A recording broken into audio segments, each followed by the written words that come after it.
Welcome. This is a recap. At the work session tonight, we reviewed some items that were on the agenda at the regular meeting, and those were Public Works equipment purchasing, what needs to be purchased in the near future, and then the various funding sources we can use to purchase them.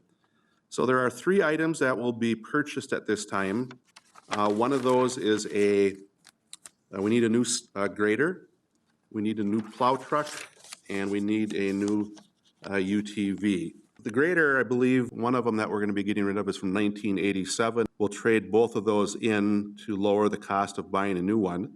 And the snowplow, we won't be getting that until about 2025. It takes 14 months roughly to be ready. So we have to purchase it now to be ready at that point. What I did want to mention is there are three different funds that these will be coming from. One of those is for the grader, we're going to use some money from the MSA, which is the maintenance account that we get money from the state every year that gets put into a revolving fund, more or less.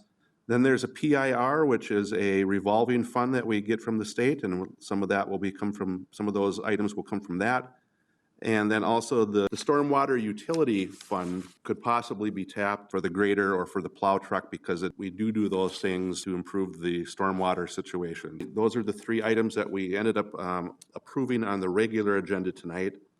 And then we also heard about and then approved later on a grant request where we're going to apply for a grant from the MPCA. We moved on to our regular meeting, approved the consent agenda with 4 of those items in the consent agenda were things that we discussed in the work session. We also approved purchasing on a rotational basis. We purchased squad cameras for our police, tasers, and body cameras. So we purchased our share for this upcoming year, approved that tonight.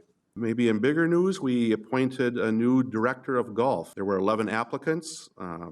7 received interviews and 3 received second interviews. I'm told we had a number of good candidates, quality of candidates that got interviewed. We appointed Thomas Beaudry to the position of director of golf. Thomas has spent over 20 years in the business. He's currently at Superior. Tom Beaudry is actually a graduate, a resident of Grand Rapids in his childhood, and graduated from Grand Rapids, and he's moving back to town to be the director of golf, and we wish him well. We also entered into a cleaning services agreement with Northwoods Cleaning Company for the arena. They will be doing 3 days a week, cleaning bathrooms, showers, and some of the glass, which is cheaper than employee to do it. The arena staff will still be doing a lot of the cleaning of the arena, especially garbages and sweeping and mopping and all those sorts of things. But 3 days a week, Northwoods Cleaning Company will be coming in to clean the arena.